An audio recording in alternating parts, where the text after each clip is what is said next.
The way you may frame this up is, essentially I'm looking for a position, hiring manager, where I can, contribute. And I think, a way to kind of sum that up is an anecdote called the old man and the railroad. There's a job site at a railroad company where the railways are laid down and a bunch of laborers are banging railroad ties down across the tracks, and the limousine pulls up to the edge of the job site and out steps the president of the railroad company. And all the laborers are looking around like, what is he doing out here? And he calls over to the job site and everybody kind of looks up, and there's this one old timer in the bunch. Most of the guys are pretty young and strapped. It's pretty back-breaking work.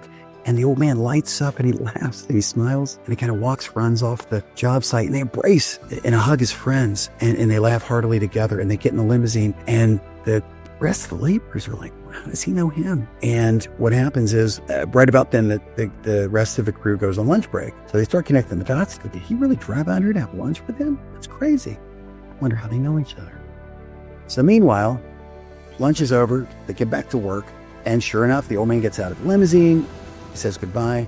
He comes back down, picks up his hammer to go back to work. And the laborers go, wait a minute. Hold on. You got to tell us what that was about. How do you know him? He goes, oh gosh, yeah, we've been friends for 30 plus years. And always just sold. I started out, we were young bucks, just like you guys, banging railroad ties together, shoulder to shoulder. And we just became good friends, and we've been friends ever since. And one of the laborers asks the hard question, well, how come he's all the way up there at the top now and you're still down here with us? And the old man was kind of embarrassed, and he looked down. He looked sad, he looked wistful. And he looked up and he said, I guess the only way I can explain it is 35 years ago, I went to work for $3.15 an hour, and he went to work for the railroad. And hiring manager, I'm here to tell you, I want to work for the railroad. I want to be part of building something and taking real ownership on creating something to meet the goals that you've told me about, and helping solve the problems that have been occurring that this role is responsible for, so you can focus on bigger things.